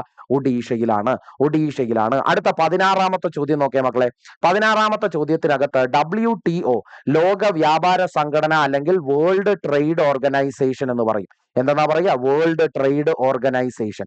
എപ്പോഴും നമുക്ക് RRB ലെവലിലാകുന്ന പരീക്ഷകളിൽ ഉൾപ്പെടെ പ്രതീക്ഷിക്കാവുന്ന ഒരു ചോദ്യമാണ്. എന്താണ് ഈ പറയുന്നതാകുന്ന വേൾഡ് ട്രേഡ് ഓർഗനൈസേഷൻ സ്ഥാപിതമാകുന്ന വർഷം? ഏത് വർഷത്തിൽ ഇത് സ്ഥാപിച്ചു എന്നൊരു ചോദ്യം ഉണ്ടാകാം. സ്ഥാപിതമാകുന്ന വർഷം എന്ന് പറയുന്നത് 1995. എന്താ സംഭവിച്ചേ? 1995 വേൾഡ് ട്രേഡ് ഓർഗനൈസേഷൻ സ്ഥാപിതമാകുന്നു. വേൾഡ് ട്രേഡ് ഓർഗനൈസേഷൻ സ്ഥാപിതമാകുന്ന വർഷം എന്ന് പറയുന്നത് 1995. അടുത്ത നോക്കിയേ, താഴെ കൊടുത്തിരിക്കുന്നവയിൽ സ്വയം തൊഴിൽ പദ്ധതി, ഓക്കെയാണോ? സ്വയം തൊഴിൽ പദ്ധതി, സ്വന്തമായിട്ട് ജോലി എന്ന രീതിയിൽ ഒരു പദ്ധതി ഈ പറയുന്ന കൂട്ടത്തിൽ ആരാണ് എന്ന് ചോദിക്കുന്നു. ആം ആദ്മി ബീമ യോജനയാണോ? പ്രധാനമന്ത്രി ഗ്രാമ സഡക്ക് യോജനയാണോ? പ്രധാനമന്ത്രി ഗ്രാമോദയ യോജന എന്ന് പറയുന്നതാണോ? സ്വർണ ജയന്തി ഗ്രാം സരോസ്ഗാർ യോജനയാണോ? നല്ലൊരു ചോദ്യമാണ്. അപ്പോ സ്വയം തൊഴിൽ പദ്ധതി ഇതിൽ ഏത് എന്നല്ലേ ചോദിക്കുന്നത്? സ്വയം തൊഴിൽ പദ്ധതി ഏത് എന്നല്ലേ? അതിതാണ് സ്വർണ ജയന്തി ഗ്രാം സ്വരോസ്ഗാർ യോജന. അതിനകത്ത് സ്വരോസ്ഗാർ എന്ന് പറയുന്നുണ്ട്. സ്വരോസ്ഗാർ കണ്ടോ, സ്വന്തമായി എന്ന് ചേർത്തങ്ങോട്ട്, സ്വയം, സ്വന്തമായി, സ്വരോസ്ഗാർ, സ്വരോസ്ഗാർ കണ്ടോ, അത് രണ്ടുകൂടെ കണക്ട് ചെയ്ത് ഓർത്തു വെച്ചു. അപ്പോ സ്വർണ ജയന്തി സ്വരോസ്ഗാർ, സ്വർണ ജയന്തി ഗ്രാം സ്വരോസ്ഗാർ യോജന, സ്വർണ ജയന്തി ഗ്രാം സ്വരോസ്ഗാർ യോജന എന്ന് പറയുന്നത് ഒരു സ്വയം തൊഴിൽ പരിപാടിയാണ്. ഓക്കെ ആണോ? ഇതൊരു സ്വയം തൊഴിൽ പദ്ധതിയാണ്. അപ്പൊ ഒരു സ്വയം തൊഴിൽ പദ്ധതിക്ക് ഉദാഹരണം പറയാൻ പറഞ്ഞാൽ ആരാ വരിക? അത് സ്വർണ ജയന്തി ഗ്രാം സ്വരോസ്ഗാർ യോജന. അപ്പൊ ബാക്കി 3 പേരും അല്ല എന്ന് മനസ്സിലായില്ലേ? അവരെ പഠിക്കണ്ട, ഈ പറയുന്നവനെ പഠിക്കുക. സ്വർണ ജയന്തി ഗ്രാം സ്വരോസ്ഗാർ യോജന. അടുത്ത 18ാമത്തെ ചോദ്യത്തിനകത്തേക്ക് വാ. 18ാമത്തെ ചോദ്യം പറയുന്നത് എന്താ? നീതി ആയോഗിന്റെ ഇപ്പോഴത്തെ ഉപാധ്യക്ഷൻ. മക്കളെ, ഇതൊരു കറണ്ട് അഫയർ ആകുന്ന ചോദ്യമാണ്. തൽക്കാലം നമുക്ക് ഇവനെ മാറ്റിവെച്ച് അവസാനത്തേക്ക് പഠിക്കാം. കാര്യം ഈ ഒരു വീഡിയോ എപ്പോ ഇവിടെ അപ്ലോഡ് ആയാലും എന്നും ഇതിന്റെ പുതുമ അതുപോലെ നിലനിൽക്കണം. പഴയതാകുന്ന കാര്യങ്ങൾ ഇതിനകത്ത് ഉൾപ്പെടുത്തി കഴിഞ്ഞാൽ നിങ്ങൾക്ക് അത് പഠിച്ചു പോകുമ്പോൾ നന്നേ ബുദ്ധിമുട്ടുണ്ടാക്കും. അതുകൊണ്ട് നിങ്ങൾ വേണേ കമന്റ് ചെയ്തോ, ഇപ്പോഴത്തെ ഉപ അധ്യക്ഷൻ ഈ പറയുന്ന നീതി ആയോഗിന് ആരാണ് എന്ന് നിങ്ങൾ കമന്റ് ചെയ്തു. അങ്ങനെയെങ്കിൽ നമ്മൾ എവിടേക്ക് പോകുന്നു? 19ാമത്തെ ചോദ്യത്തിനകത്തേക്ക് പോകുന്നു. 19ാമത്തെ ചോദ്യം എന്ന് പറയുന്നത് ആരാണ്? ഓക്കേടാ, 2019-20 വർഷത്തിൽ ഇന്ത്യയിലെ കൂട്ടിച്ചേർത്ത മൊത്തം മൂല്യത്തിലേക്കുള്ള, അതായത് ഗ്രോസ് വാല്യൂ ആഡഡ് കാർഷിക മേഖലയുടെ സംഭാവന ഏകദേശം എത്ര ശതമാനമായിരുന്നു? മകളെ, 18% കേട്ടോ. 2019-20 കാലയളവില് 2019-20 കാലയളവില് നമ്മൾ മൊത്തമായി പരിശോധിക്കുന്നു, അനലൈസ് ചെയ്യുന്നു. ആരെ? നമ്മുടെ കാർഷിക മേഖലയെ. അങ്ങനെ അനലൈസ് ചെയ്യുമ്പോൾ നമുക്ക് മനസ്സിലാകുന്നു മൊത്തം അവൻ നൽകിയിട്ടുള്ളതാകുന്ന വിഹിതം എന്ന് പറയുന്നത്, GDPക്ക് അകത്തേക്ക് നൽകിയിട്ടുള്ള ഗ്രോസ് വാല്യൂ അഡിഷൻ എന്ന് പറയുന്നത്, മൊത്തമാകുന്ന മൂല്യം എന്ന് പറയുന്നത് അവനിൽ നിന്ന് നമുക്ക് 18% കിട്ടിയിട്ടുണ്ട്. ഓക്കെ ആണോ? അപ്പൊ ഇന്ത്യയിൽ ഏറ്റവും അധികം ബോക്സൈറ്റ് ഉൽപ്പാദിപ്പിക്കുന്നത് എവിടെയാണെന്ന് പറഞ്ഞു? ഒഡീഷയിലാണെന്ന് പറഞ്ഞു. അവിടെ വേൾഡ് ട്രേഡ് ഓർഗനൈസേഷൻ സ്റ്റാർട്ട് ചെയ്തത് 95-ലാണെന്ന് പറഞ്ഞു. സ്വർണ ജയന്തി സ്വരോസ്ഗാർ ഗ്രാം സ്വരോസ്ഗാർ യോജന എന്ന് പറയുന്നത് സ്വയം തൊഴിൽ പദ്ധതിയാണ് എന്ന് പറഞ്ഞു. അതുപോലെ നമ്മൾ പറഞ്ഞു 2019-20 വർഷത്തിൽ മൊത്തമാകുന്ന രീതിയിൽ നോക്കുമ്പോൾ മൂല്യം എന്ന് പറയുന്നത് എങ്ങനെ? ഗ്രോസ് വാല്യൂ അഡിഷൻ എന്ന് പറയുന്നത് കാർഷിക മേഖല മാത്രമായി നോക്കിയാൽ അവന്റെ സംഭാവന എന്ന് പറയുന്നത് എത്രയാണ്? 18%. ഡൗട്ട് ഇല്ലല്ലോ. അടുത്തതാകുന്ന ചോദ്യം നമ്മുടെ എത്രാമത്തെ ചോദ്യം? നമ്മുടെ 19 കഴിഞ്ഞു, 20ാമത്തെ ചോദ്യം. നമ്മൾ നേരെ എവിടേക്ക് പോകുന്നു? നമ്മുടെ കോൺസ്റ്റിറ്റ്യൂഷൻ വൈസ് ക്വസ്റ്റ്യനകത്തേക്ക് പോകുന്നു കേട്ടോ. എടാ നോക്കേ മക്കളെ, ഇന്ത്യൻ ഭരണഘടനയിലെ അനുച്ഛേദം 25 മുതൽ 28 വരെയുള്ളതാകുന്ന ഭാഗങ്ങളിൽ മൗലിക അവകാശത്തെ കുറിച്ച് പ്രതിപാദിക്കുന്നു. ഈ പറയുന്ന ഏതിനെ കുറിച്ചാണ്, ഏതാകുന്ന ആളിനെ കുറിച്ചാണ് അവിടെ പ്രതിപാദിക്കുന്നത് എന്നാ ചോദിക്കുന്നത്. ആരായിരിക്കും അതിന്റെ ആൻസർ എന്ന് പറയുന്നത്? അറിയാലോ, മതസ്വാതന്ത്ര്യത്തിനുള്ള അവകാശം. ഇവിടെ നമുക്ക് എലിമിനേഷൻ മെത്തേഡിന്റെ ഒന്നും ആവശ്യമില്ല, ഡയറക്റ്റ് ആൻസർ പറയാം, മതസ്വാതന്ത്ര്യം. അപ്പൊ നമ്മൾ പറയുന്നു 25 തുടങ്ങി 28 വരെയുള്ളതാകുന്ന ആർട്ടിക്കിളുകളിൽ നമ്മൾ എന്തിനെ കുറിച്ചാണ് സംസാരിക്കുന്നത്? മതസ്വാതന്ത്ര്യത്തെ കുറിച്ച്. ഏതാകുന്ന ഒരു വ്യക്തിക്കും ഇഷ്ടമുള്ളതാകുന്ന മതം പിന്തുടരുവാനും ആ മതത്തെ പരിപോഷിപ്പിക്കുവാനും രീതിയിൽ, പ്രചരിപ്പിക്കുവാനെന്നുള്ള രീതിയിൽ പൂർണ്ണമാകുന്ന എന്തുണ്ട്? അധികാരമുണ്ട്. എന്നാൽ നിർബന്ധിച്ച് മറ്റൊരാളെ ഈ ഒരു പരിപാടിയിലേക്ക്, മതത്തിനകത്തേക്ക് കൊണ്ടുവരുന്നതിനെ കുറിച്ച് അവിടെ പറയുന്നില്ല. ഒരാളുടെ സ്വന്തമാകുന്ന ഇഷ്ടം എന്താണോ അതിനനുസരിച്ച് ഏത് മതവും ഫോളോ ചെയ്ത് ഇന്ത്യയിൽ തുടരാനുള്ള അവകാശം അയാൾക്കുണ്ട്. മതസ്വാതന്ത്ര്യത്തിനുള്ള അവകാശം, അത് ആർട്ടിക്കിൾ 25 മുതൽ 28 വരെ. അടുത്ത് നോക്കേടാ, സ്റ്റേറ്റ് ഇലക്ഷൻ കമ്മീഷൻ. കണ്ടോ, എപ്പോഴും ഒരു ചോദ്യം ഈ ഒരു മേഖലയിൽ നിന്ന് വരും. നമ്മൾ ഇതിനു മുമ്പ് ചർച്ച ചെയ്ത ചോദ്യ പേപ്പറിനകത്തും ഇവനെ കണ്ടു. State election commission. നമ്മൾ കേരളത്തിന്റെ സ്റ്റേറ്റ് ഇലക്ഷൻ കമ്മീഷൻ എന്ന് പറയുന്നത് 1992 ഡിസംബർ മാസം 3-ാം തീയതി എന്നല്ലേ പഠിച്ചേ? ഡിസംബർ മാസം 3-ാം തീയതി 92 ഡിസംബർ മാസം 3 എന്നല്ലേടാ പഠിച്ചേ? 92 ഡിസംബർ മാസം 3 എന്നാണോ? State election commission of Kerala, state election commission of Kerala was formed in the year. ഏത് വർഷമാണ്? നിങ്ങളൊന്ന് ആലോചിച്ച് നോക്കേ. ഇത് ശരിയാണോ? നിങ്ങളൊക്കെ തന്നെ ചിന്തിച്ചു വെക്കുന്നത് ഇതായിരിക്കും എന്നുള്ള രീതിയിലാണ്. മക്കളെ, ഒന്ന് മനസ്സിലാക്കണം, 3-3 എന്നുള്ള രീതിയിലാണ്. 1993 ഡിസംബർ 3-ാം തീയതിയാണ് ആര് വരുന്നത്? കേരള സ്റ്റേറ്റ് ഇലക്ഷൻ കമ്മീഷൻ വരുന്നത്. ഓക്കെ ആണോ? കേരള സ്റ്റേറ്റ് ഇലക്ഷൻ കമ്മീഷൻ വരുന്നത്, കേരളത്തിൽ ഇലക്ഷൻ കമ്മീഷൻ വരുന്ന വർഷമാണ് 1993 ഡിസംബർ 3. അപ്പൊ ഇതെവിടെ പഠിച്ചതാ? തൊട്ട് മുമ്പത്തെ ചോദ്യപേപ്പറിനകത്ത് നമ്മൾ പഠിച്ചു. 1993 ഡിസംബർ മാസം 3-ാം തീയതി കേരള സ്റ്റേറ്റ് ഇലക്ഷൻ കമ്മീഷൻ രൂപീകൃതമായി. ഇനി ഇവിടുത്തെ ചോദ്യത്തിനകത്തേക്ക് വാ. സ്റ്റേറ്റ് ഇലക്ഷൻ കമ്മീഷൻ നിയമനവുമായി ബന്ധപ്പെട്ട ശരിയായ പ്രസ്താവനകൾ ഏവ എന്നാണ് ചോദിക്കുന്നത്. ശരിയായ പ്രസ്താവനകളാണ് ചോദിക്കുന്നത്. ശ്രദ്ധയോടുകൂടി ആൻസറുകളിലേക്ക് ഒന്ന് എത്താൻ ശ്രമം നടത്തിയേ. എടാ ഒന്ന് നോക്കേ, നമ്മുടെ ചോദ്യം എന്ന് പറയുന്നതിനകത്ത് വന്നേക്കുന്ന സ്റ്റേറ്റ്മെന്റുകൾ എന്ന് പറയുന്നത് ആരൊക്കെയുണ്ട് എന്നൊന്ന് നോക്കേടാ. അവിടെ സ്റ്റേറ്റ് ഇലക്ഷൻ കമ്മീഷണറിനെ നിയമിക്കുന്നത് ശരിയായ പ്രസ്താവനയാണ്. സ്റ്റേറ്റ് ഇലക്ഷൻ കമ്മീഷണറിനെ നിയമിക്കുന്നത് ഗവർണറാണ്. മക്കളെ, വളരെ ശരിയാകുന്ന ഒരു സ്റ്റേറ്റ്മെന്റാ. അവിടുന്ന് നമുക്കൊരു കാര്യം കിട്ടിയില്ലേ? ഇലക്ഷൻ കമ്മീഷൻ, സ്റ്റേറ്റ് തലത്തിലുള്ള ഇലക്ഷൻ കമ്മീഷണറിനെ നിയമിക്കുന്നത് ആരാണ്? ഗവർണറാണ്. സ്റ്റേറ്റ് തലത്തിലുള്ള ഇലക്ഷൻ കമ്മീഷണറിനെ നിയമിക്കുന്നത് ആരാണ്? ഗവർണറാണ്. ശരിയാ. രണ്ടാമത്തത് നോക്കേ മക്കളെ, സ്റ്റേറ്റ് ഇലക്ഷൻ കമ്മീഷണറിനെ നിയമിക്കുന്നത് രാഷ്ട്രപതിയാണ്. ഒന്നാമത്തെ സ്റ്റേറ്റ്മെന്റ് ശരിയാണെങ്കിൽ രണ്ടാമത്തത് ഓട്ടോമാറ്റിക്കലി തെറ്റാ. ഓക്കെ ആണോ? അപ്പൊ നമ്മൾ പഠിച്ചു, അല്ലെങ്കിൽ തന്നെ നമുക്കിത് കാണുമ്പോൾ അറിയാം എന്താണ് സ്റ്റേറ്റ് ഇലക്ഷൻ കമ്മീഷണർ എന്ന് പറയുന്ന ആളെ നിയമിക്കുന്നത് ഗവർണർ ആണെന്നും രാഷ്ട്രപതി ആണെന്നും ഒരേ ചോദ്യത്തിനകത്ത് തന്നെ വന്നാൽ അതിൽ ഒരെണ്ണമേ ശരിയാകൂ, രണ്ടും എന്താകില്ല? ശരിയാകില്ല എന്ന് ഉറപ്പിക്കാം. അതുകൊണ്ട് നമ്മൾ പഠിക്കുന്നു ഇലക്ഷൻ കമ്മീഷണറിനെ നിയമിക്കുന്നത് സ്റ്റേറ്റ് തലത്തിലാണെങ്കിൽ അത് ഗവർണർ ആയിരിക്കും. ഇനി നോക്കേ മക്കളെ, കാലാവധി 65 വയസ്സ് തികയുന്നത് വരെയോ അല്ലെങ്കിൽ പരമാവധി 5 വർഷമോ ആകുന്നു. സ്റ്റേറ്റ് ഇലക്ഷൻ കമ്മീഷണർ ആകുന്ന വ്യക്തിക്ക് പരമാവധിയാകുന്ന ഏജ് ലിമിറ്റ് എന്ന് പറയുന്നത് 65 വയസ്സ്, അല്ലെങ്കിൽ സർവീസ് എത്ര വർഷം വരെ എന്ന് പറഞ്ഞാൽ 5 വർഷം വരെ. അതിന് മുകളിൽ പറ്റൂല. അപ്പൊ 65 വയസ്സ് വരെ അല്ലെങ്കിൽ 5 വർഷം വരെയും ഭരണം തുടരാം. ആർക്ക്? ഒരു സ്റ്റേറ്റ് ഇലക്ഷൻ കമ്മീഷണർ ആകുന്ന ഒരു വ്യക്തിക്ക്. ഓക്കെ ആണോ? ആണ്. അടുത്തതാകുന്ന ചോദ്യം നോക്കുക. ഇന്ത്യൻ ഭരണഘടനയുടെ 243 ഇത് നമ്മൾ തൊട്ടു മുമ്പ് പഠിച്ച LD-യുടെ ചോദ്യപേപ്പറിലും പഠിച്ചതാ. 243 ആകുന്ന ഭാഗത്താണ് സ്റ്റേറ്റ് ഇലക്ഷൻ സംബന്ധമാകുന്ന കാര്യത്തെക്കുറിച്ച്, അല്ലെങ്കിൽ സ്റ്റേറ്റ് ഇലക്ഷൻ കമ്മീഷണർ ആകുന്ന വ്യക്തിയുടെ നിയമിക്കുന്നതിനെ കുറിച്ച് ഉള്ള കാര്യങ്ങൾ പറയുന്നത്. അത് വളരെ ശരിയാകുന്ന കാര്യമാണ്. അതുകൊണ്ട് 1, 3, 4 എന്നിവ എന്താണ് മക്കളെ? 1, 3, 4 എന്നിവ എന്താണ് മക്കളെ? ശരിയാണ്. ഓക്കെ അല്ലേ? ഇപ്പൊ കാര്യങ്ങളൊക്കെ ആയില്ലേ? എന്തൊക്കെ നമ്മൾ അവിടെ പറഞ്ഞു? നമ്മൾ പറഞ്ഞു Kerala election commission, state election commission കേരളത്തിൽ സ്ഥാപിതമാകുന്നത് 1993 ഡിസംബർ 3. വളരെ ഇമ്പോർട്ടന്റ് ആകുന്ന ഒരു ചോദ്യം. ഇനി നമ്മൾ പറഞ്ഞു സ്റ്റേറ്റ് ഇലക്ഷൻ കമ്മീഷണർ ആകുന്ന വ്യക്തിയെ നിയമിക്കുന്നത് ഗവർണർ ആണെന്ന് പറഞ്ഞു. അദ്ദേഹത്തിന്റെ എലിജിബിലിറ്റി 65 വയസ്സ് അല്ലെങ്കിൽ 5 വർഷമാണെന്ന് പറഞ്ഞു. ഇനി നമ്മൾ പറഞ്ഞു കാലാവധി 65 അല്ലെങ്കിൽ 5 വർഷം എന്ന് പറഞ്ഞില്ലേ? അതുപോലെ 243 ആകുന്ന ഭാഗത്ത് എന്തിനെ കുറിച്ച് പരാമർശമുണ്ട്? സ്റ്റേറ്റ് ഇലക്ഷൻ കമ്മീഷണർ ആകുന്ന വ്യക്തിയുടെ നിയമന സംബന്ധമാകുന്ന കാര്യങ്ങൾ, നിയമിക്കുന്നത് സംബന്ധമാകുന്ന കാര്യങ്ങൾ. നിയമിക്കുന്നത് ആരാ? നമ്മൾ പഠിച്ച ഗവർണർ ആകുന്ന ആള്. അതുകൊണ്ട് നമ്മുടെ ചോദ്യത്തിന്റെ ഉത്തരം എന്ന് പറയുന്നത് 1, 3, 4 തുടങ്ങിയതാകുന്ന സ്റ്റേറ്റ്മെന്റുകൾ ശരിയാണ് എന്ന രീതിയിലാ പോകുക. ഓക്കെ ആണോ? അപ്പൊ ആരൊക്കെയാ ശരി? 1 ഉണ്ട്, 3 ഉണ്ട്, 4 ഉണ്ട്. ഡൗട്ട് എന്തെങ്കിലും ഉണ്ടോ? ഇല്ല. അടുത്തതാകുന്ന ചോദ്യത്തിനകത്തേക്ക് പോയാലോ മക്കളെ? അടുത്ത ചോദ്യം എന്ന് പറയുന്നത് നമ്മുടെ 22ാമത്തെ ചോദ്യം. നമുക്കൊരു 25 ചോദ്യം കൊച്ചു കൊച്ചു വീഡിയോകളായിട്ട് നിങ്ങളിലേക്ക് തരാം. അതായിരിക്കും ഏറ്റവും എളുപ്പം.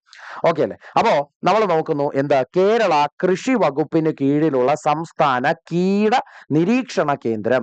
അപ്പോ Kerala centre for pest management, കീട നിരീക്ഷണ കേന്ദ്രം എന്ന് പറയുമ്പോൾ പെസ്റ്റ് മാനേജ്മെന്റ് സെന്റർ ആണ് ചോദിക്കുന്നത്.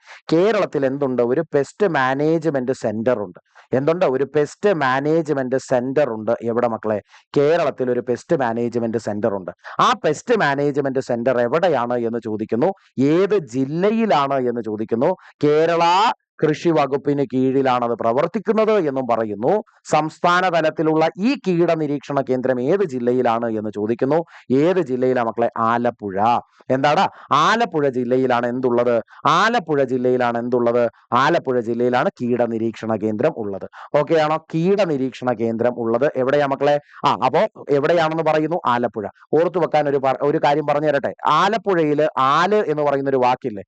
അപ്പോ ആലിലയിലാണ് എന്തിരിക്കുക? പുഴു ഇരിക്കുക. ശരിയല്ലേ? പുഴു എന്ന് പറഞ്ഞാൽ ഒരു കീടമായിട്ട് പരിഗണിക്കുക. അപ്പോ ആലപ്പുഴയിൽ എന്തുണ്ട്? ആലപ്പുഴയിൽ എന്തുണ്ട്? ആലപ്പുഴയിൽ എന്തുണ്ടെന്ന് ചോദിച്ചാൽ പുഴുവുണ്ട്. ആലിൽ പുഴുവുണ്ട്. ആലിൽ പുഴുവുണ്ടെങ്കിൽ കീട നിരീക്ഷണ കേന്ദ്രം എവിടെയാണെന്ന് പറയണം? ആലപ്പുഴയിലാണ്. അങ്ങനെ ഓർത്തു വെക്കുക കേട്ടോ. അപ്പൊ കേരള കൃഷി വകുപ്പിന് കീഴിലുള്ള സംസ്ഥാനത്തെ കീട നിരീക്ഷണ കേന്ദ്രമാകുന്ന സംവിധാനം സ്ഥിതി ചെയ്യുന്നത് ഏത് ജില്ലയിലെന്ന് ചോദിച്ചാൽ എവിടെ? ആലപ്പുഴയിലാണ്. അടുത്ത ചോദ്യം നോക്കിയേ, 23-ാമത്തെ ചോദ്യം. 23-ാമത്തെ ചോദ്യം എന്ന് പറയുന്നത് നമ്മൾ താഴെ പറയുന്നവയിൽ ഭരണഘടനാ സ്ഥാപനമല്ലാത്തത്. മക്കളെ, ഭരണഘടനാ സ്ഥാപനങ്ങൾ എന്ന് പറയുന്നത് വളരെ ഇമ്പോർട്ടന്റ്. ഒന്നുമില്ല, ഭരണഘടനയിൽ പ്രത്യേകമാകുന്ന ഒരു ആർട്ടിക്കിളിലൂടെ എടുത്തു പറഞ്ഞിരിക്കുന്നതായ സ്ഥാപനങ്ങൾ ഏതൊക്കെ? അങ്ങനെയാകുന്ന സ്ഥാപനങ്ങൾ അല്ലാത്തതിനെയാണ് ഇവിടെ ചോദിക്കുന്നത്. അപ്പൊ ഭരണഘടനാ സ്ഥാപനം എന്ന് പറഞ്ഞാൽ ഭരണഘടനയിൽ പരാമർശമുള്ള സ്ഥാപനങ്ങൾ. അതില്ലാതുള്ള സ്ഥാപനങ്ങളെ നമ്മൾ വിളിക്കുന്നത് സ്റ്റാറ്റ്യൂട്ടറി ബോഡികൾ എന്നാണ്. സ്റ്റാറ്റ്യൂട്ടറി ബോഡികൾ എന്ന്, അതായത് സർക്കാർ ഉണ്ടാക്കുന്ന ഒരു നിയമത്തിൻ വ്യവസ്ഥയിൽ അല്ലെങ്കിൽ ഒരു നിയമം കൊണ്ട് നിർമ്മിക്കപ്പെടുന്ന ഒരു സ്ഥാപനം. ഓക്കെയാണോ? ഒരു നിയമത്തിന്റെ പേരിൽ സ്ഥാപിക്കപ്പെടുന്ന ഒരു സ്ഥാപനം. അങ്ങനെയാകുന്ന ആളെന്നാണ് സ്റ്റാറ്റ്യൂട്ടറി ബോഡിയുടെ അർത്ഥം. അതായത് ചോദ്യം പറയുന്നത് സ്റ്റാറ്റ്യൂട്ടറി ആരാണ് എന്ന് കണ്ടുപിടിക്കൂ, അതായത് ഭരണഘടനാ സ്ഥാപനം അല്ലാത്തത് ആരാണെന്ന് കണ്ടുപിടിക്കൂ എന്ന്. അപ്പോൾ നമ്മൾ നോക്കുന്നു ഇതിന്റെ ആൻസർ എന്ത് വരും? മക്കളെ, Kerala public service commission, PSC എന്ന് പറയുന്ന ഒരു സാധനത്തിനെ കുറിച്ച് എവിടെ പറയുന്നുണ്ട്? നമ്മുടെ ഭരണഘടനയിൽ പറയുന്നുണ്ട്. അതുകൊണ്ട് PSC ഒരു ഭരണഘടനാ സ്ഥാപനം ആണ്. ചോദ്യത്തിന്റെ ഉത്തരമായതുകൊണ്ട് അതാകില്ല. സംസ്ഥാന ധനകാര്യ കമ്മീഷൻ അറിയാം, ആർട്ടിക്കിൾ 280 എന്നൊക്കെ പറഞ്ഞ് നമ്മൾ എപ്പോഴും പറയുന്നതാ. അതുകൊണ്ട് ഇവനും അവിടെ വരില്ല. ഇനി സംസ്ഥാന മനുഷ്യാവകാശ കമ്മീഷൻ, നമ്മുടെ കോൺസ്റ്റിറ്റ്യൂഷനകത്ത് മനുഷ്യന്റെ അവകാശങ്ങളെ കുറിച്ച് പറയുന്നുണ്ട്. ഓക്കെ അല്ലേ? പക്ഷേ മനുഷ്യാവകാശ കമ്മീഷൻ എന്ന് പറയുന്ന സാധനത്തിനെ കുറിച്ച് അവിടെ പറയുന്നില്ല. ഇന്ത്യൻ പൗരനാകുന്ന, മനുഷ്യന്റെ അവകാശമല്ല, ഇന്ത്യൻ പൗരനാകുന്ന ഒരു വ്യക്തിക്ക് ലഭിക്കുന്ന അവകാശത്തെ കുറിച്ച്, അല്ലെങ്കിൽ വിദേശ പൗരനാണെങ്കിലും അയാൾ ഇന്ത്യയിൽ ഉണ്ടെങ്കിൽ അയാൾക്ക് എന്തൊക്കെ അവകാശം കിട്ടുമെന്ന് നമ്മുടെ കോൺസ്റ്റിറ്റ്യൂഷൻ ആകുന്ന അല്ലെങ്കിൽ ഭരണഘടനയാകുന്നതിൽ പറയുന്നുണ്ട്. എന്നാൽ സംസ്ഥാന തലത്തിലുള്ള മനുഷ്യാവകാശ കമ്മീഷനെ കുറിച്ച് എന്ത് ചെയ്യുന്നില്ല, അവിടെ പറയുന്നില്ല. അതുകൊണ്ട് 3 ശരിയാ. അങ്ങനെയാണെങ്കിൽ വിവരാവകാശ കമ്മീഷൻ, വിവരാവകാശ കമ്മീഷൻ എന്ന് പറയുന്നത് ശരിക്കും പറഞ്ഞാൽ നിങ്ങൾക്ക് തന്നെ അറിയാം, ഈ വിവരാവകാശം എന്ന് പറയുന്നത് കിസാൻ മസ്ദൂർ ശക്തി സംഗതൻ എന്ന് പറയുന്ന നമ്മുടെ രാജസ്ഥാൻ കേന്ദ്രീകൃതമായിട്ട് നടന്നതാകുന്ന ഒരു പരിപാടി. അതിന്റെ ഭാഗമായിട്ട് വിവരാവകാശ കമ്മീഷൻ വിവരാവകാശം എന്ന് പറയുന്നത് ഒരു നിയമമായി മാറ്റേണ്ട ഒരു അവസ്ഥ വരുന്നു. ഈ ഒരു അവസ്ഥ എന്ന് പറയുന്നത് നിയമമാക്കി മാറ്റേണ്ട അവസ്ഥയെന്നാണ്. നമ്മളത് എപ്പോഴും കേൾക്കുന്ന ചോദ്യം തന്നെയല്ലേ. അതുകൊണ്ട് ഇതും രണ്ടുപേരും എന്താണ് മക്കളെ? ഒരു എന്താണ്? സ്റ്റാറ്റ്യൂട്ടറി ബോഡിയാണ് ഈ രണ്ടുപേരും, അതായത് ഭരണഘടനാ സ്ഥാപനമല്ലാത്ത രണ്ടുപേരും. അതുകൊണ്ട് ചോദ്യത്തിന്റെ ആൻസർ എന്താ മക്കളെ? 3ഉം 4ഉം ആണ്. ഇനി അടുത്തതാകുന്ന ചോദ്യം ഒരു കറണ്ട് അഫെയർ ചോദ്യമാണ്. അതുകൊണ്ട് തൽക്കാലം അതിനെ മാറ്റിവെക്കാം. നമുക്ക് പിന്നീട് എപ്പോഴെങ്കിലും നമുക്ക് അതിനെ എന്ത് ചെയ്യാം? ചർച്ച ചെയ്യാം. അടുത്ത നോക്കിയാൽ കേരളത്തിലെ മുനിസിപ്പൽ കോർപ്പറേഷനുകൾ, അതിലെ വനിതാ മേയർമാർ. മക്കളെ, ഇതും ഒരു കറണ്ട് അഫെയർ ആകുന്ന ചോദ്യം തന്നെയാണ് കേട്ടോ. അതുകൊണ്ട് ഇതിനെയും തൽക്കാലം നമുക്ക് എന്ത് ചെയ്യാം? മാറ്റിവെക്കാം. ഇനി നമുക്ക് ഒരു 5 ക്വസ്റ്റ്യനോടെ പഠിക്കാം. എന്തായാലും 2 ക്വസ്റ്റ്യൻ അവിടുന്ന് ഡിലീറ്റ് ആയ സ്ഥിതിക്ക് നമുക്ക് ഒരു 5 ക്വസ്റ്റ്യനോടെ നമുക്ക് അവിടേക്ക് കൂട്ടിച്ചേർക്കണം. എന്താണ് 26-ാമത്തെ ചോദ്യം എന്ന് നോക്കേ മക്കളെ. 26-ാമത്തെ ചോദ്യം എന്ന് പറയുന്നത് ഇന്ത്യയിലെ സംസ്ഥാന ഗവർണറായി നിയമിക്കപ്പെടുന്നതിനുള്ള യോഗ്യതകൾ വിവരിക്കുന്നതായ ഭരണഘടനാ ആർട്ടിക്കിൾ ഏത്? അതായത് ഒരു വ്യക്തിക്ക് ഒരു സംസ്ഥാനത്തിന്റെ ഗവർണർ ആകണം, അതിന് എന്താണ് അവിടുത്തെ ക്വാളിഫിക്കേഷൻ അല്ലെങ്കിൽ എലിജിബിലിറ്റി എന്ന് പറയുന്നത് എന്ന് ചോദിക്കുന്നു. ആ എലിജിബിലിറ്റിയെ കുറിച്ച് പറയുന്ന ആർട്ടിക്കിൾ ഏതാണ് എന്ന് ചോദിക്കുന്നു. അത് ഏത് ആർട്ടിക്കിളാണ്? 157. ഓക്കെ ആണോ? 157 ഗവർണറായി നിയമിക്കപ്പെടുന്നതിനുള്ള യോഗ്യത പറയുന്നത് എവിടെ? 157. ഗവർണറായി നിയമിക്കുന്നതിനുള്ള യോഗ്യതയെ കുറിച്ച് പറയുന്നത് എവിടെ? ആർട്ടിക്കിൾ 157. ഗവർണറിന്റെ യോഗ്യതകൾ, ഗവർണറായി ഒരു വ്യക്തിയെ നിയമിക്കപ്പെടണമെന്നാണെങ്കിൽ എന്താണ് യോഗ്യത എന്ന് പറയുന്നത്? ഏത് ആർട്ടിക്കിളാ? 157. അടുത്ത ചോദ്യം നോക്കാം, 27-ാമത്തെ ചോദ്യം. 27-ാമത്തെ ചോദ്യം നോക്കേടാ. ഇന്ത്യയിലെ സാർവത്രിക പ്രായപൂർത്തി വോട്ടവകാശം, അതായത് യൂണിവേഴ്സൽ അഡൾട്ട് ഫ്രാഞ്ചൈസ് എന്ന് പറയും, ശരിയല്ലേ? അതുമായി ബന്ധപ്പെട്ട് താഴെ കൊടുത്തിരിക്കുന്നതിലെ ശരിയായ പ്രസ്താവനകൾ ഏത് എന്നാണ് നോക്കേണ്ടത്. ഓക്കെ ആണോ? ശരിയായ പ്രസ്താവനകൾ ഏതൊക്കെയാണ് മക്കളെ? ഒന്നാമത്തെ നോക്കേടാ. 1950 ജനുവരി 26-ന് ഭരണഘടന നിലവിൽ വന്നത് മുതൽ സാർവത്രിക പ്രായപൂർത്തി വോട്ടവകാശം നിലവിൽ വരുന്നു. എടാ ഒന്ന് ആലോചിച്ച് നോക്കേ. സാർവത്രിക പ്രായപൂർത്തി വോട്ടവകാശം എന്നത് നിലവിൽ വരുന്നത് ഭരണഘടന എന്നു മുതൽ പ്രാവർത്തികമാകുന്നോ അന്നു മുതൽ ഈ പറയുന്ന നിയമവും പ്രാബല്യത്തിലുണ്ട്. അതായത് പ്രായപൂർത്തി വോട്ടവകാശം എന്ന് പറയുന്ന സാധനം എപ്പോ മുതലുണ്ട്? എന്നു മുതലാണോ ഈ പറയുന്ന നമ്മുടെ ഭരണഘടന നിലവിൽ വരുന്നത്, പ്രാബല്യത്തിൽ വരുന്നത് അന്നു മുതൽ. എന്നാ ഭരണഘടന പ്രാബല്യത്തിൽ വരുന്ന 1950 ജനുവരി 26. അടുത്ത ചോദ്യം നോക്കേടാ. അടുത്ത സ്റ്റേറ്റ്മെന്റ് നോക്കേ. ഭരണഘടന അനുച്ഛേദം 327 സാർവത്രിക പ്രായപൂർത്തി വോട്ടവകാശത്തെ കുറിച്ച് പരാമർശിക്കുന്നു. 327-നകത്താണോ അത് പറയുന്നത്? അത് നിങ്ങളൊന്ന് പറഞ്ഞേ, 324ആണോ 25ആണോ?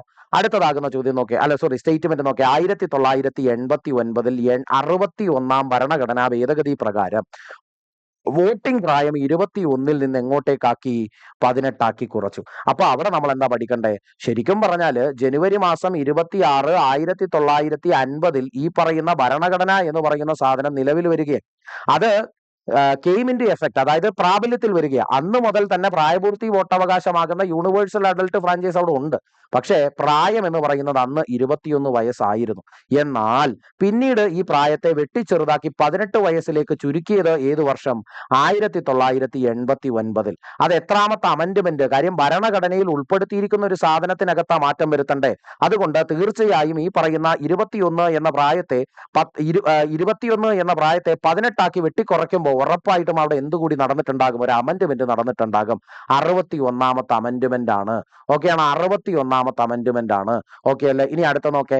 ജാതി, മത, വർഗ, ഭാഷ, ലിംഗ, പ്രദേശ വ്യത്യാസങ്ങളില്ലാതെ പ്രായപൂർത്തിയാകുന്ന ഏവർക്കും, അതായത് 18 വയസ്സ് തികയുന്ന ഏതൊരു ഇന്ത്യൻ പൗരനും എന്ത് ചെയ്യാം? തിരഞ്ഞെടുപ്പിൽ വോട്ട് ചെയ്യുവാനുള്ള അവകാശം. അതിനെ വിളിക്കുന്ന പേരാണ് പ്രായപൂർത്തി വോട്ടവകാശം. സാർവത്രിക പ്രായപൂർത്തി വോട്ടവകാശം, യൂണിവേഴ്സൽ അഡൽട്ട് ഫ്രാഞ്ചൈസ്. അതുകൊണ്ട് 1ഉം 3ഉം 4ഉം ശരിയാണ്. ഇവിടെ 327 എന്ന് പറയുന്നതിലല്ല യൂണിവേഴ്സൽ അഡൽട്ട് ഫ്രാഞ്ചൈസിനെ കുറിച്ച് പരാമർശിക്കുന്നത്. ശരിയല്ലേ? അടുത്ത ചോദ്യം നോക്കിയാൽ 28. നിലവിൽ മനുഷ്യാവകാശ കമ്മീഷന്റെ ചെയർമാൻ. മക്കളെ, ഇതൊരു കറണ്ട് അഫെയർ റിലേറ്റഡ് ആകുന്ന ചോദ്യമായതുകൊണ്ട് ഇതിനെ നിങ്ങൾ എന്ത് ചെയ്തു? മാറ്റിവെച്ചു കേട്ടോ. അടുത്തതാകുന്ന കാര്യത്തിനകത്തേക്ക് നമുക്കൊന്ന് നീങ്ങിയാലോ? അടുത്ത ചോദ്യത്തിനകത്തേക്ക് നീങ്ങിയാലോ? വേണമെങ്കിൽ നിങ്ങൾക്ക് അവിടെ ഒരു ആഡഡ് പോയിന്റ് തരാം. ഞാൻ അത് പിന്നത്തേക്ക് ബാക്കി വെക്കുന്നില്ല. യൂണിവേഴ്സൽ അഡൽട്ട് ഫ്രാഞ്ചൈസിനെ കുറിച്ച് പറയുന്ന ആർട്ടിക്കിൾ ഏതാടാ? ഏത് ആർട്ടിക്കിളിനകത്താ മക്കളെ അത് പറയുന്നേ? നിങ്ങൾ ചിന്തിക്കും, ഞാൻ 324 അല്ലേ പറഞ്ഞത്, അല്ലെങ്കിൽ 325 എന്നല്ലേ പറഞ്ഞത്? നിങ്ങൾ അപ്പൊ തന്നെ അതിൽ കയറി ഗസ് ചെയ്യാൻ നോക്കും. മക്കളെ, ഇത് രണ്ടുമല്ല. ആർട്ടിക്കിൾ 326-നകത്താണ് യൂണിവേഴ്സൽ അഡൽട്ട് ഫ്രാഞ്ചൈസിനെ കുറിച്ച് പറയുന്നത്, 27-ലല്ല. ഓക്കെ അല്ലേ? അത് പഠിച്ചു. ഇനി നമുക്ക് എത്രാമത്തെ ചോദ്യം പഠിക്കണ്ടേ? നമ്മുടെ 29ാമത്തെ ചോദ്യം. എടാ, നിലവിലത്തെ സോറി, അത് നമ്മൾ മാറ്റിയല്ലോ. അടുത്ത നോക്കേ. കൂറുമാറ്റ നിരോധന നിയമം, അതായത് ആന്റി ഡിഫെക്ഷൻ ലോ എന്ന് പറയും.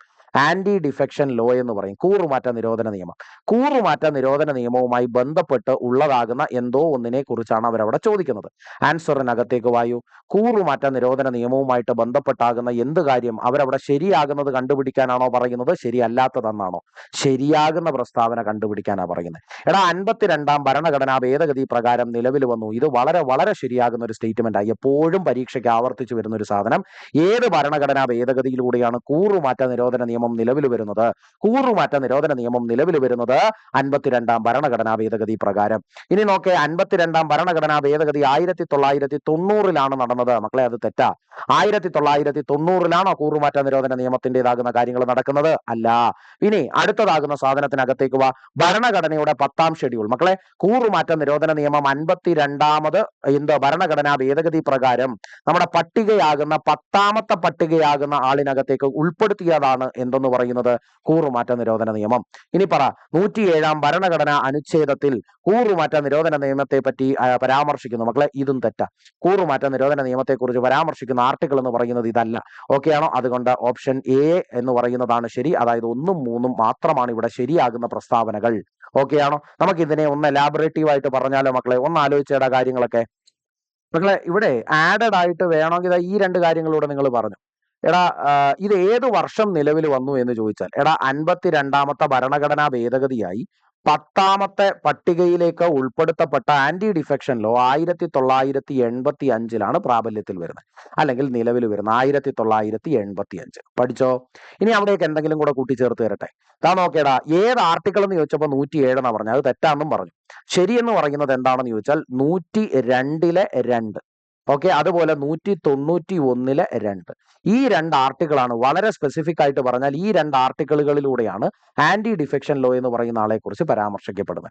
ഓക്കെ അല്ലേ? അപ്പൊ നമ്മൾ പറഞ്ഞു കൂറുമാറ്റ നിരോധന നിയമം അല്ലെങ്കിൽ ആന്റി ഡിഫെക്ഷൻ ലോ 52ാം ഭരണഘടനാ ഭേദഗതി പ്രകാരം 10ാം പട്ടികയിലേക്ക് ഉൾപ്പെടുത്തുന്നു. ഇനി നമ്മൾ പറഞ്ഞു അതിനെക്കുറിച്ച് പ്രതിപാദിക്കുന്നതാകുന്ന ആർട്ടിക്കിളുകൾ എന്ന് പറയുന്നത് 102, അതിലെ 2ാമത്തെ ക്ലോസ്, അതുപോലെ 191-ലെ സബ് ക്ലോസ് 2 എന്ന് പറയുന്നവനാണ്. ഈ 2 ആർട്ടിക്കിളുകളിലൂടെയാണ് ഇത് പരാമർശിക്കപ്പെടുന്നത്. ഇത് നിലവിൽ വന്ന വർഷം എന്ന് പറയുന്നത് 1985. അടുത്തതാകുന്ന നമ്മുടെ 30ാമത്തെ ചോദ്യത്തിനകത്തേക്ക് വായോ. 30ാമത്തെ ചോദ്യത്തിനകത്തേക്ക് വായോ. നമ്മുടെ ലാസ്റ്റ് ക്വസ്റ്റ്യൻ 30ാമത്തെ ചോദ്യം. ശരിയല്ലാത്ത ജോഡികൾ ഏതെല്ലാം എന്നാ ചോദിക്കുന്നത്. ശരിയല്ലേ? അവിടെ ഡോക്ടർ BR അംബേദ്കർ ഭരണഘടനാ ഡ്രാഫ്റ്റിംഗ് കമ്മിറ്റിയുടെ ചെയർമാൻ. മക്കളെ, ഇത് ശരിയാകുന്ന ഒരു സാധനം ചോദിക്കുന്നത് ശരിയല്ലാത്തതാ. അപ്പൊ തന്നെ നമുക്ക് നോക്കാം, വരുന്നത് ശരിയായത് കൊണ്ട് ഒന്ന് വരുന്നവന്മാരെ വെട്ടിമാറ്റതാ. ഇത് രണ്ടും വരൂല. ഇനി 3ഉം 4ഉം അല്ലെങ്കിൽ 2ഉം 4ഉം നോക്കേടാ. ജവഹർലാൽ നെഹ്റു ഭരണഘടനാ നിർമ്മാണ സഭയുടെ താൽക്കാലിക അധ്യക്ഷനാണ്. ഭരണഘടനാ നിർമ്മാണ സഭയുടേതാകുന്ന താൽക്കാലിക അധ്യക്ഷനാണോ? അതായത് ഭരണഘടന നിർമ്മിക്കുക എന്ന ഉദ്ദേശത്തോടു കൂടി തുടങ്ങി വെക്കുന്ന സഭയുടെ താൽക്കാലിക അധ്യക്ഷനായി നിലവിൽ വന്ന വ്യക്തി ജവഹർലാൽ നെഹ്റു ആണോ? മക്കളെ, ജവഹർലാൽ നെഹ്റു ആണോ? അല്ല മക്കളെ, ജവഹർലാൽ നെഹ്റു അല്ല. ഇത് തെറ്റാ. അതുകൊണ്ട് 2 വരുന്ന ഓപ്ഷൻ എന്തായാലും എടുക്കാം. അതുകൊണ്ട് നമ്മുടെ ആൻസർ ഓപ്ഷൻ സിക്കകത്തേക്ക് വരും. ഇനി നോക്കേ, ഡോക്ടർ രാജേന്ദ്ര പ്രസാദ് ആണ് ഭരണഘടനാ നിർമ്മാണ സഭയുടേതാകുന്ന അധ്യക്ഷൻ എന്ന് പറയുന്നത്. താൽക്കാലിക അധ്യക്ഷൻ എന്ന് പറയുന്നത് ആരായിരുന്നു? സച്ചിദാനന്ദ സിൻഹ എന്ന് പറയുന്ന വ്യക്തിയായിരുന്നു. ശരിയല്ലേ? അപ്പൊ സച്ചിദാനന്ദ സിൻഹ താൽക്കാലിക വ്യക്തി ആയതുകൊണ്ട് ജവഹർലാൽ നെഹ്റു അല്ലല്ലോ. അതുകൊണ്ട് 2 എന്ന് പറയുന്നത് ചോദ്യത്തിന്റെ ആൻസർ ആയിട്ട് പരിഗണിക്കാം. അതുപോലെ 4ഉം തെറ്റാ. സച്ചിദാനന്ദ സിൻഹ ഭരണഘടനയുടെ ആമുഖം എഴുതിയ ആളാരാ മക്കളെ? പ്രിയാമ്പിൾ അല്ലെങ്കിൽ ആമുഖം എഴുതിയ ആളാരാ മക്കളെ? അതാണ് ജവഹർലാൽ നെഹ്റു എന്ന് പറയുന്നത്. ഡൗട്ട് എന്തെങ്കിലും ഉണ്ടോ മക്കളെ? ജവഹർലാൽ നെഹ്റു ആണ് എഴുതിയത്? ആമുഖം എഴുതിയത് അല്ലെങ്കിൽ പ്രിയാമ്പിൾ ആകുന്ന ആളെ എഴുതിയത്? എന്തെങ്കിലും ആകുന്ന ഡൗട്ടുകൾ ഉണ്ടോ മക്കളെ? വളരെ വളരെ ഇമ്പോർട്ടന്റ് ആകുന്ന 30ഓളം വരുന്ന ചോദ്യങ്ങൾ നമ്മൾ ചർച്ച ചെയ്തു. ഇതിനകത്ത് ഒരുപാടാകുന്ന കാര്യങ്ങൾ നമ്മൾ ഇനിയും ആവർത്തിച്ച് വായിച്ച് മനസ്സിലാക്കേണ്ടതുണ്ട്. അത് നമുക്ക് ഇനിയും എന്ത് ചെയ്യണം? ഓരോ ചോദ്യങ്ങളിനകത്ത് ആദ്യത്തെ ചോദ്യം ഞാൻ ചുമ്മാ ചോദ്യ ഉത്തരവും പറയാനാ പറഞ്ഞത്. ഈ ചോദ്യ പേപ്പർ വന്നപ്പോൾ ആദ്യത്തെ ചോദ്യ പേപ്പറിൽ പഠിച്ചതാകുന്ന പല കണ്ടന്റുകളെയും റിപ്പീറ്റ് ചെയ്ത് പറഞ്ഞു പോകാൻ ഞാൻ നിങ്ങളോട് പറഞ്ഞു. അങ്ങനെ വേണം പഠിക്കാൻ. ഇങ്ങനെയും പഠിക്കാം എന്നുള്ളത് നിങ്ങളുടെ മുമ്പിലേക്ക് ഒരു തെളിവായി കാണിച്ചുകൊണ്ട് ഇന്നത്തെ ക്ലാസ് നിർത്തുക. ഇനി ഇതിലും ശക്തമായിട്ട് അടുത്ത ക്ലാസ്സും കൊണ്ടുവരാം കേട്ടോ. ബൈ.